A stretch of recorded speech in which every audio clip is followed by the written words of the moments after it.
me today, so let's hear it directly from the source. That's me right there. You have people who are 20, 30 years old today that are trying to tell people that were there what we saw isn't what really happened. Not only is this dismissive of the original creator, she is now being dismissive of the work of all trans activists before us, literally just all of them. Like, maybe Marsha didn't throw the first fucking brick, but to deny that trans people had any part in the liberation of the LGBT community is idiotic. Who is this random ass white gay? I don't care. I don't care if he did not personally see black trans women fighting the good fight or whatever. I don't care. That does not mean that they were not out there. I'm not belittling any work that he did, but for him to sit here and say like, oh, well, I didn't see them, so they weren't there. Who are you? Samantha Lux is so embarrassing, honestly, and just she has no depth, like, to what she does. She just want to perpetuate this SJW narrative, this, like, oppression Olympics narrative, this hierarchy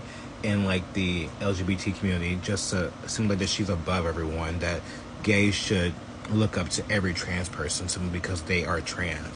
And it's really sad how, like, they literally eat their own. They literally try to oppress their own by the color of their skin or by the gender that they choose. And I don't understand, like, with all the evidence that proves that Marsha P. Johnson was not a Stonewall and that he was an actual drag queen and that was actually a drag king that was a lesbian, that was a Stonewall, that threw the first punch, a brick, who started this whole evolution within the LGBT community, and that is an important fact in our history. Why are y'all so bent on wanting to erase that fact and erase gays from being the ones who took this movement to so much freedom that we have today?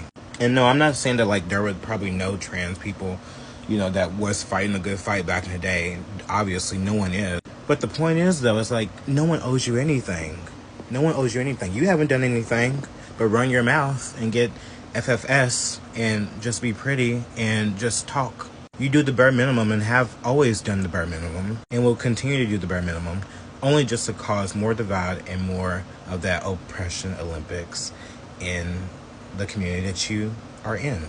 For me, I'm an individual. I just do me, which is what you should do, instead of trying to subject yourself to a certain ideology to think that you're better than everyone. Like, because you're not. You're nothing. You are a nothing. A little speck of dust. And no one cares. Period. So I suggest you just stop being a racist.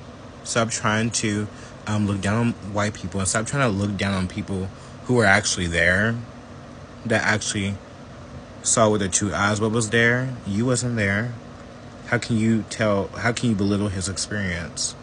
Well, if someone would say belittle your experience, you'll burst into flames, would you? I know you would.